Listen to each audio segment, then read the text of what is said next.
మెదక్ వెళ్దాం. అక్కడ మా ప్రతినిధి సునీల్ మనకి అందుబాటులో ఉన్నారు. ప్రధానంగా మెదక్కు సంబంధించి అసెంబ్లీ ఎన్నికల్లో ఓటమితో మాజీ ఎమ్మెల్యే జగ్గారెడ్డిలో మార్పు వచ్చినటువంటి పరిస్థితి కనిపిస్తుంది. అక్కడ సంబంధించి ఇక ఇన్నాళ్ళు రేవంత్ రెడ్డిపై భగ్గుమన్నటువంటి జగ్గారెడ్డిలో సానుకూల మార్పులు వచ్చినట్లు వార్తలు వినిపిస్తున్నాయి.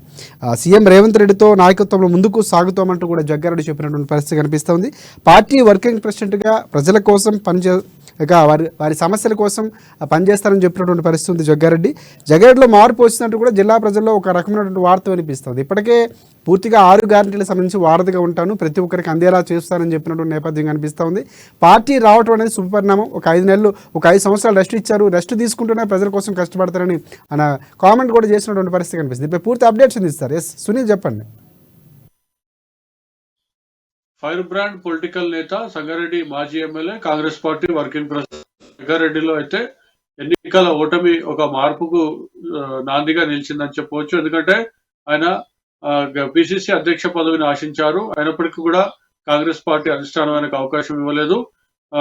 వర్కింగ్ ప్రెసిడెంట్ గా ఉన్నటువంటి పిసిసి అధ్యక్షుడు అవకాశం మళ్ళీ కూడా రేవంత్ రెడ్డికి ఇచ్చింది గతంలో. తర్వాత జరిగినటువంటి పరిణామాల్లో ఆయన పిసిసి అధ్యక్షుడిని పలుమార్లు విమర్శిస్తూ వచ్చారు. మరోవైపు పిసిసి అధ్యక్షుడితో కలిసి పనిచేయడం కష్టం అని చెప్పి కూడా ఆయన పలు సందర్భాల్లో చెప్తూ వచ్చారు. అయినప్పటికీ కూడా పిసిసి అధ్యక్షుడిగా రేవంత్ రెడ్డి నియామకం అయినప్పటికీ అయినాక మళ్ళీ ఈయనకు జగ్గారెడ్డికి వర్కింగ్ ప్రెసిడెంట్ కూడా నియమించడం జరిగింది.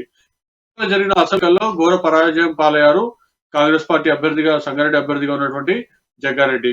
అనంతరం ఆయన ఎన్నికల ఫలితాలు వచ్చిన 2వ రోజు ఆయన మీడియా సమావేశంలో నేను వేరే లైన్ తీసుకున్నాను, ప్రజలను ఓడించారు, నేను ఎవరికైతే గెలిపించారో వారే ప్రజలకు అందుబాటులో ఉంటారు, వారే సేవలు చేస్తారు, కాబట్టి నేను వేరే లైన్ తీసుకున్నాను, వేరే లైన్ కి వెళ్ళిపోతున్నానని చెప్పారు. కానీ లైన్ ఏందని మాత్రం ప్రకటించలేదు. తాజాగా మళ్ళీ ఆయన కాంగ్రెస్ పార్టీ ఇచ్చినటువంటి మేనిఫెస్టోలో హామీలో ముఖ్యమైనటువంటి హామీగా ఉన్నటువంటి మహిళలకు ఉచిత బస్సు ప్రయాణం, మహాలక్ష్మి కూడా సీఎం రేవంత్ రెడ్డి ప్రతిష్టాత్మకంగా ప్రారంభించిన రోజు ఆయన పటాన్చర్లో బస్సు ఎక్కారు, మహిళలతో మాట్లాడారు, పథకం ఎట్లా ఉందని చెప్పి కూడా అడిగి తెలుసుకున్నారు జగ్గారెడ్డి. తాజాగా ఆయన నిన్న విడుదల చేసినటువంటి పత్రికా ప్రకటన చూసినట్లయితే నేను పార్టీ వర్కింగ్ ప్రెసిడెంట్ గా ఉన్నాను, ఖచ్చితంగా పార్టీకి పనిచేస్తాను, అదేవిధంగా రేవంత్ రెడ్డి ఇచ్చినటువంటి ఏ పనినైనా కూడా తాను సక్రమంగా నిర్వర్తిస్తాను, పార్టీ కోసం తాను ఎప్పుడు అందుబాటులో ఉంటూ కూడా చెప్పడం జరిగింది. అయితే ఇవన్నీ అంశాలను కూడా సంగారెడ్డి నియోజకవర్గ ప్రజలు విశ్లేషించుకుంటున్నారు. ఈయన ఎన్నికల ముందు ఎన్నికల రిజల్ట్స్ వచ్చినాక చెప్పినటువంటి మాటలు కానివ్వండి, మహాలక్ష్మి పథకం అమలు కానివ్వండి, తర్వాత తాజాగా ప్రకటన, అయితే మొత్తానికైతే జగ్గారెడ్డిలో మార్పు తీసుకొచ్చింది, పార్టీకి కట్టుబడి ఉంటానని చెప్పి కూడా ఆయన చెప్పడం జరిగిందని చెప్పి కూడా ప్రజలు చర్చించుకుంటున్నటువంటి పరిస్థితి. మరోవైపు ఆయన ఎన్నికల ఫలితాల అనంతరం కూడా ఒక వీడియో రిలీజ్ చేయడం జరిగింది. అయితే ఖచ్చితంగా తన సంగారెడ్డి జిల్లా అధ్యక్షురాలుగా తన భార్య నిర్మల ఉన్నారు, కాబట్టి అధికారులు ఏ ప్రభుత్వ కార్యక్రమం అయినా కూడా ఖచ్చితంగా తన భార్య పిలువరకాలు ఉంటుంది, భార్య చేత కూడా కార్యక్రమాలు నిర్వహింప చేయాలని చెప్పి కూడా అధికారులను ఆదేశిస్తున్నానని చెప్పి కూడా ఆయన చెప్పడం జరిగింది.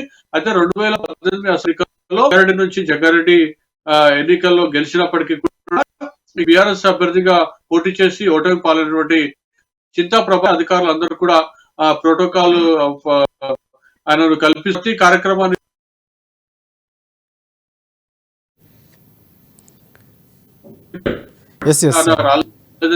చెప్తున్నటువంటి పరిస్థితి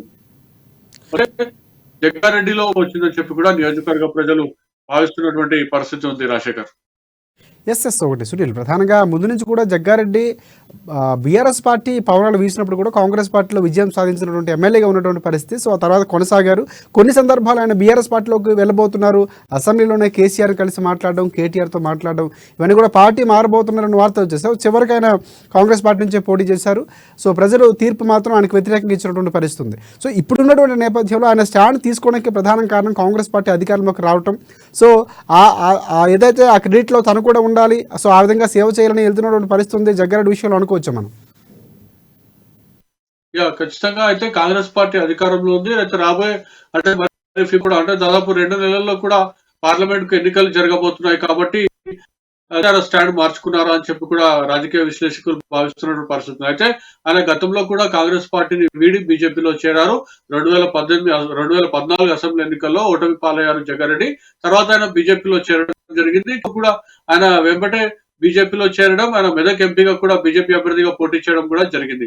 అయితే ప్రస్తుతం కూడా అదే సీన్ రిపీట్ అయినప్పటికీ కూడా అధికారంలో మాత్రం కాంగ్రెస్ పార్టీ వచ్చింది. కాబట్టి మళ్ళీ ఆయన ఎంపీ స్థానాన్ని కోరుకుంటున్నారు. అంటే ఎంపీ టికెట్ కోరుకుంటున్నారు. ఖచ్చితంగా ఎంపీగా పోటీ చేయాలని చెప్పి కూడా భావిస్తున్నారు. అది కూడా మెదక్ స్థానం నుంచే ఎంపీగా ఉండాలని చెప్పి, ఎంపీగా పోటీ చేయాలని చెప్పి కూడా భావిస్తున్నారు. కాబట్టి మళ్ళీ ఆయన పార్టీ వైపు వచ్చారు, పార్టీ లైన్ తీసుకున్నారని చెప్పి కూడా రాజకీయ విశ్లేషకులు కానివ్వండి, అటు బీఆర్ఎస్ పార్టీ వర్గాలు కూడా ఆరోపిస్తున్నటువంటి పరిస్థితి ఉంది. అయితే రాబోయే పార్లమెంట్ ఎన్నికల్లో ఖచ్చితంగా తనకు టికెట్ ఇవ్వాలి, లేదంటే తన కూతురికి టికెట్ అడుగుతారా అని చెప్పి కూడా ఊహాగానాలు వెలువడుతున్నప్పటికీ కూడా వీటన్నింటినీ కూడా ఇంకా జగ్గారెడ్డి వీటన్నింటినీ కూడా ధృవీకరించని పరిస్థితి ఉంది. కానీ ఖచ్చితంగా టికెట్ మాత్రం ఆశిస్తారని మాత్రం ఊహాగానాలు పూర్తిగా వినిపిస్తున్నటువంటి పరిస్థితి ఉంది రాజశేఖర్.